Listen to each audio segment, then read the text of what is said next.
மென்மையான குணம் கொண்டவர் பிரம்மதேவர் அப்படின்னா நாம் நினச்சிட்டே இருக்கோம், அவர்கிட்ட என்னப்பா பிரச்சனை வரப்போகுது, அவர்கிட்ட யார்ப்பா சண்டைக்கு வரப்போகிறா, ரொம்ப மென்மையான குணம் படைத்தவர் பிரம்மதேவர்னு நினச்சிட்ருக்கோம். ஆனால் அந்த பிரம்மதேவரிடத்திலே மிக வலிமையான ஒரு ஆயுதம் இருக்கின்றது. அந்த ஆயுதத்திற்கு பேர் பிரம்மாஸ்திரம். ஒரு கண்டத்தையே அழிச்சிடும். கண்டம் கிடைக்கலன்னா அண்டத்தையே அழிச்சிடும்.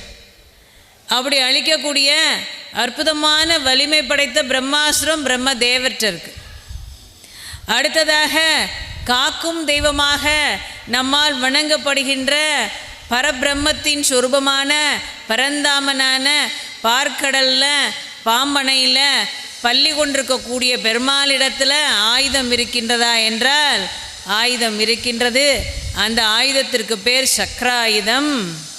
அந்த சக்கராயுதம் மட்டுமல்ல, எப்பெல்லாம் பக்தர்கள் பெருமாளே நாராயணா என்னை காப்பதற்கு அல்லது எங்களை காப்பதற்கு நீங்கள் வர வேண்டும் என்று அழைக்கின்றார்களோ அப்பெல்லாம் அவதாரம் மட்டும் எடுக்கிறதில்ல, அப்பப்போ இந்த ஆயுதத்தை அனுப்புகிறார். அப்படி இந்த சக்கராயுதத்தை அவர் அனுப்பும்போது அந்த சக்கராயுதம் என்ன அவர் நினைக்கிறாரோ நினைக்கிற வேலையை செஞ்சு முடிச்சிரும். அவர் நினைப்பதை அழித்து முடித்து அவரிடத்திலே திரும்ப வரக்கூடிய வல்லமை பெற்றது இந்த சக்கராயுதம்.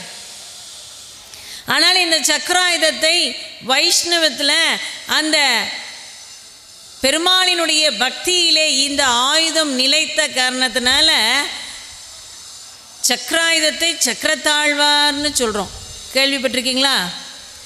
சக்கரத்தாழ்வார் என்று சொல்லி சக்கராயுதத்தை வணங்கக்கூடிய நடைமுறையும் வைஷ்ணவ சம்பிரதாயத்தில் இருக்குது.